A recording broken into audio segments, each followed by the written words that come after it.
आउज़ बिल्लाहि मिनश शैतानिर रजीम। बिस्मिल्लाहिर्रहमानिर्रहीम। Golden light 93 YouTube channel देखने और सुनने वाले तमाम दोस्तों को अस्सलाम वालेकुम। दोस्तों, साबका रिकॉर्डिंग में हमने पारे के बारे में कुछ बातें की थी। आज की ऑडियो बहुत ख़ास है, ये मुकम्मल सुनिए और एक एक चीज़ को अच्छी तरह ज़हन नशीन करें, क्योंकि पारे के बारे में जो लोग बूटियों से काम लेना ज़्यादा मुनासिब समझते हैं, उनके लिए आज की रिकॉर्डिंग बहुत अहम है। मैं कुछ बूटियों का भी जिक्र करूंगा जो पारे को कायम भी करती हैं, पारे को साफ करती हैं और शमसी अमाल और कमरी अमाल और खुराकी अमाल में इस्तेमाल करने के काबिल बनाती हैं।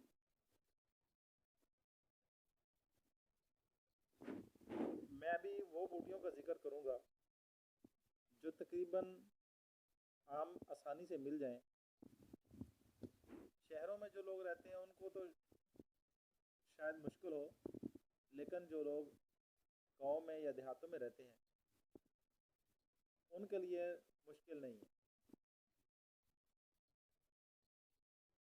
मैं कुछ बूटियों का जिक्र करता हूँ। सबसे पहले आम खाई जाने वाली मूली है, जिसका अभी मौसम भी चल रहा है। दूसरे नंबर पर जंगली बाथू है, इसे क्रोंड भी कहते हैं। बरम डंडी पुदीना, एक जंगली पुदीना होता है, अगर वो मिल जाए तो वो ज़्यादा काम करता है। नहीं तो ये जो हम आम तौर पर घरों में इस्तेमाल करते हैं, ये पुदीना भी काम दे जाता है। और इसके बाद तोरी तलख, वो तोरी होती है जो दरख्तों पर भी चढ़ी हुई होती है।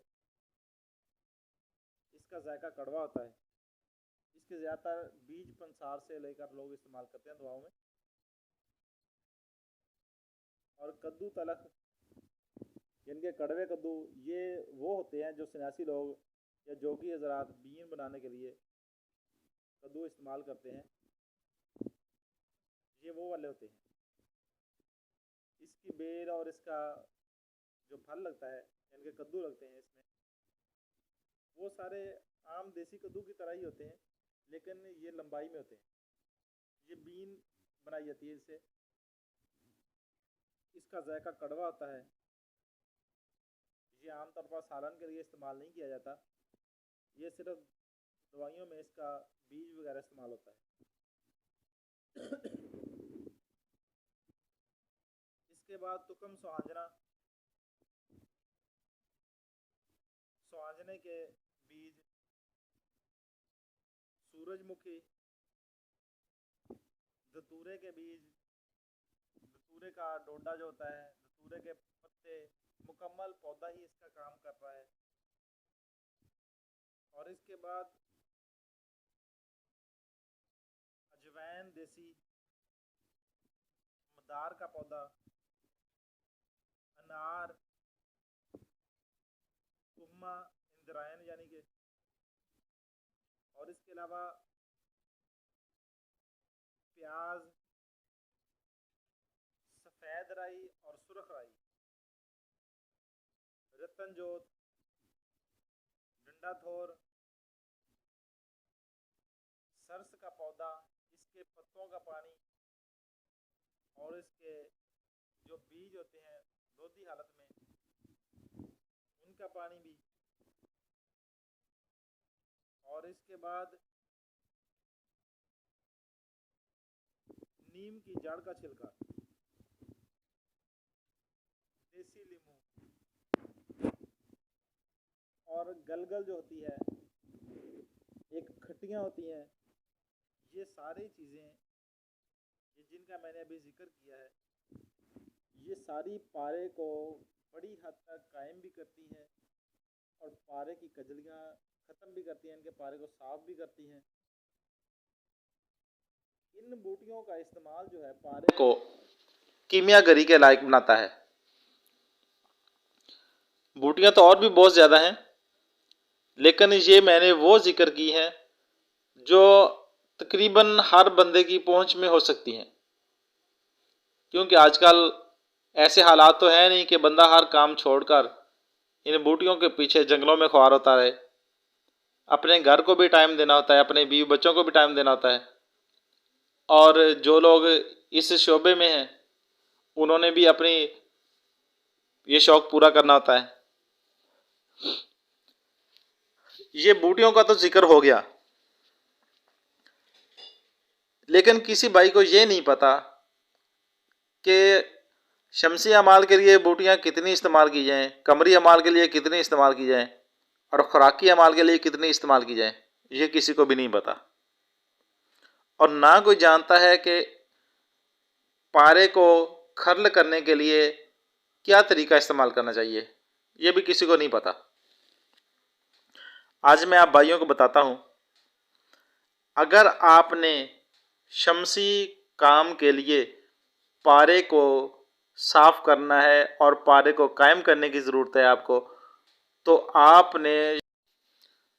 आपने सिमाब को जनूब की तरफ मुंह करके सीधे हाथ से खर्ल करना है। अगर आप जनूब की तरफ मुंह करके बैठेंगे और दाहिने हाथ से खर्ल करेंगे तो इंशाल्लाह ये पारा आपका शमसी अमल के में मुकम्मल तौर पर काम करेगा। और अगर आप नुकरा बनाना चाहते हैं तो फिर आपको चाहिए कि आप शमाल की जानब मुंह करें, शमाल की तरफ मुंह करके बैठेंगे और उल्टे हाथ से खर्ल करना शुरू करेंगे, तो आपका पारा नुकरा के अमाल में कारआमद होगा।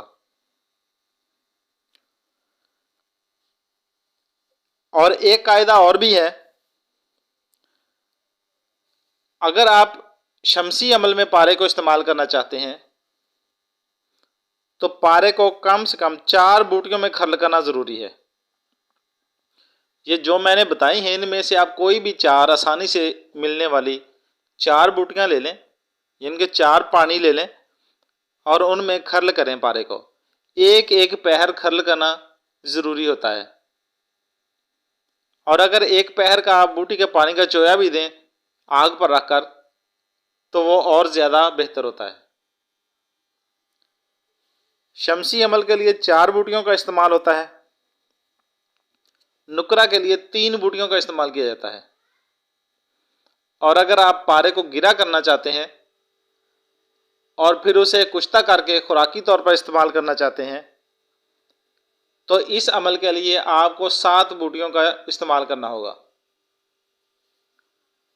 खुराकी नुस्खा जात के लिए पारे पर 7 बूटियां काम करेंगी, नुकरा के अमाल के लिए आपको 3 बूटियों का इस्तेमाल करना पड़ेगा और शमसी अमाल के लिए आपको 4 बूटियों का इस्तेमाल करना पड़ेगा। ये वो कायदे कानून हैं जो सन्यासियों ने सारी ज़िंदगी जंगलों पहाड़ों में काट कर फिर बनाए हैं। ये कोई ऐसी बातें नहीं है कि जो मैं अपनी तरफ से बयान करता रहूं। बाज़ लोग सुनेंगे तो वो यही कहेंगे कि ये बस ऐसे ही है, लेकिन जो भाई इन चीज़ों पर अमल करेंगे वो ज़रूर कुछ ना कुछ हासिल करेंगे। शमसी अमाल के लिए 4 बूटियाँ, कमरी अमाल के लिए 3 बूटियाँ और खुराकी और पारे की गिरा करने के लिए 7 बूटियों का इस्तेमाल ज़रूरी होता है। 7 बूटियों का हर बूटी का एक एक पहर खर्ल करना और एक पहर आग पर चोया देना इसके पानी का, यानी कि इसके पानी के अंदर पारे को पकाना, ये बहुत ज़रूरी होता है। फिर जाके ये चीज़ें मुकम्मल होती हैं वरना पारा किसी सूरत किसी के काबू नहीं आता। जो लोग केमिकल की सूरत में पारे को बिठाने के चक्कर में पड़े रहते हैं, उनसे अगर कुछ बनता भी है तो वो एंड में ना सोना होता है ना चांदी होती है, कुछ भी नहीं होता। वो फिर ऐसे ही होता है कि तेज़ाब में डालो तो तेज़ाब खा गया, अगर तेज़ाब नहीं खाता तो वो चरख नहीं खाता, या चरख खाता है तो वो फिर चरख में फोटक हो जाता है, फोटक दूर करोगे तो पारा परवाज कर जाता है। फिर यही कुछ ही होता है।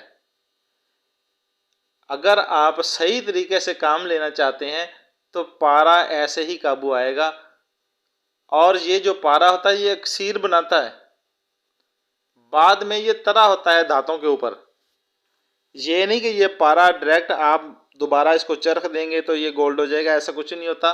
ये पारे की अक्सीरें बनती हैं और अक्सीर जो होती है धातों को बदलती है। इसके बाद एक और कायदा कानून भी है। शमसी अमाल में जो बूटियां इस्तेमाल होती हैं वो कौन कौन सी हैं? आप किसी इलाके में रहते हैं, वहाँ पे हज़ारों बूटियां हैं, आप उन हज़ारों बूटियों में से कैसे पहचान करेंगे कि ये सोने के लिए है, ये नुकरा के लिए है और ये खुराकी अमाल के लिए है? आपको बूटी के नाम का भी नहीं पता, कोई नई चीज़ सामने आ गई है, आपके इल्म में नहीं है कि ये कौन सी बूटी है, इसका नाम क्या है। आपने नाम से कोई गरज नहीं है आपको सिर्फ पहचान होनी चाहिए कि कौन सी बूटी शमसी अमाल के लिए है, कौन सी कमरी अमाल के लिए है और कौन सी खुराकी अमाल के लिए है। आपको बूटियों के नामों से कोई गरज नहीं होनी चाहिए। सन्यासी लोग जो होते हैं उनके पास 3 पहचानें होती हैं। अगर मेरा चैनल किसी सन्यासी ने सुना होगा और ये आज वाली ऑडियो वो सुनेगा तो इंशाल्लाह वो ज़रूर तस्दीक करेगा कि मैंने हर चीज़ बिल्कुल ठीक कही है।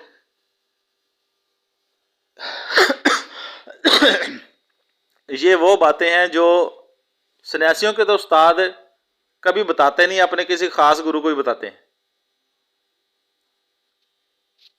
और पता नहीं मैं क्यों बता रहा हूं।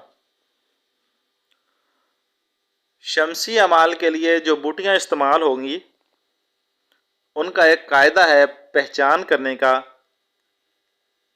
कि उस बूटी की बू बहुत तेज होगी। सबसे पहले नंबर पर आप उसको सूंघेंगे तो आपका दिमाग चकरा जाएगा। उसकी खुशबू बहुत तेज होगी या बू बहुत तेज होगी, ऐसी होगी जो दिमाग को चकरा कर रख देगी, सबसे पहले। और दूसरे नंबर पर आप उस बूटी को तोड़कर मुंह में चबाएंगे, उसका जायका बहुत तलख होगा या बहुत तुर्श होगा, या जुबान को फाड़ देगा, ऐसा जायका होगा। ये उसकी दूसरी पहचान है। और तीसरी पहचान, अगर आप बूटी का पानी निकालकर उसको एक बार आग पर गर्म करेंगे, उबाला देंगे, उबालने के बाद उसके अंदर कपड़ा डुबोकर खुश्क कर लें और बाद में कपड़े को धोएंगे तो उसका दाग नहीं उतरेगा। अगर ये 3 खासियतें किसी एक बूटी में हो तो वो कामल अक्सीरी बूटी होती है। यानी कि उसके साथ किसी और बूटी को लगाने की ज़रूरत ही नहीं है, वो बूटी बजाते खुद भी पारे पर अमल हो सकती है। ऐसी बूटी अक्सीरी होगी, इसके अंदर पारा जब भी बनाएंगे आप तो वो हमेशा शमस बनाएगा और इसमें किसी किस्म का कोई शक शुबा भी नहीं होगा। बूटी की बू बहुत तेज होगी, उसका जायका कड़वा, तुर्श या ऐसा होगा कि तेजाबियत वाला के जुबान को फाड़ देगा। और उसके बाद उस बूटी के पानी का जो दाग होगा वो बहुत पक्का होगा, वो दाग नहीं उतरेगा। ऐसी बूटी आप किसी भी इलाके में हो, कोई भी हो आपके सामने, आपको बूटी के नाम से गरज नहीं होनी चाहिए। इन 3 चीज़ों की आपने पहचान करनी है तो आप समझ जाएंगे कि ये कीमियागरी की बूटी है। उसका कोई भी नाम रख दें, जैसे सन्यासी लोग रखते हैं। इनकी किताबों में या इनकी डायरियों में जो नाम लिखे होते हैं वो इनके अपने ही मनगढ़ंत होते हैं। ऐसी बूटियों को कोई नाम नहीं होता। दूसरे नंबर पर जो नुकरा के लिए इस्तेमाल की जाती हैं उनका रंग सब्ज होता है। मज़ा ऐसी बूटी का चबाने से नमकीन या शोरदार होगा। उसको आप मुंह में चबाएंगे तो आपको ऐसा जायका महसूस होगा कि जैसे हमने शोरे को थोड़ा सा मुंह में डाल लिया है, शोरे का जैसे जायका होता है वैसा, या उसका जायका नमकीन होगा। दाग इसका भी पक्का होता है। इसका जायका कड़वा या तुरश या तेजाबी नहीं होता, इसका जायका नमकीन या खारी सा होता है, लेकिन दाग इसका भी पक्का होता है। ये नुकरा में कारआमद होती है। तीसरे नंबर पर जो खुराकी नुस्खों में इस्तेमाल होगी, उससे कभी गोल्ड नहीं बनेगा, ना वो नुकरा के काम में इस्तेमाल होगी, ना वो शमसी अमाल में इस्तेमाल होगी। तीसरी जो बूटी होती है वो कड़वी भी हो सकती है और नमकीन भी हो सकती है। उसका दाग कपड़े पर कायम नहीं रहता, जायका उसका नमकीन या शोरदार होगा, कड़वी भी हो सकती है। लेकिन ऐसी बूटियां जो भी होती हैं वो जलाब आवर होती हैं, कब्ज कुशा होती हैं। ऐसी कोई भी बूटी हो तो वो खुराकी तौर पर इस्तेमाल होगी। ये 3 पहचाने हैं और तीनों को आप जहन में रख लें तो इंशाल्लाह आपको बूटियों के नामों से कोई गरज नहीं रहेगी। आप किसी भी इलाके में हो, कोई भी बूटी आपके सामने आ जाए तो आप उससे काम लेने की सलाहियत रखेंगे। आपको पहचान हुई कि ये इस जायके वाली है, इसका दाग कैसा है, इसका कलर कैसा है। अच्छा, दूसरे नंबर पर जो गोल्ड में इस्तेमाल होती हैं उन बूटियों का पानी का कलर सुर्ख होता है हमेशा। आप ऐसी बूटी का पानी निकालेंगे तो वो हमेशा सुर्ख होगा। और शमसी अमाल के अलावा जो नुकरा के अमाल होते हैं उनमें भी बूटियों का पानी का कलर जो होता है वो तकरीबन सुर्खी माइल होता है, जर्द या सुर्खी माइल होता है। लेकिन खुराकी जो होती हैं उनका कोई भी कलर हो सकता है, वो सब्जी माइल भी होती हैं, सुर्ख भी होती हैं और जर्द भी होती हैं। उम्मीद है आज के लिए इतना ही काफ़ी है। अगर किसी भाई को मेरी ये बातें सही तरह समझ आ जाएं तो उसके लिए बहुत आसानी होगी। हिकमत भी आसान हो जाती है और कीमियागरी भी आसान हो जाती है। कीमियागर होना कोई बड़ी बात नहीं है, असल बात यह है कि हिकमत आ जाए। हिकमत आ जाएगी तो आपको कीमियागरी भी आ जाएगी। हिकमत नाम ही उस चीज़ का है जो कुदरती तौर पर दिमाग में उतरे। तो इंशाअल्लाह आप भाई आज की मालूमात से फ़ायदा लेंगे। अस्सलामु अलैकुम वरहमतुल्लाह।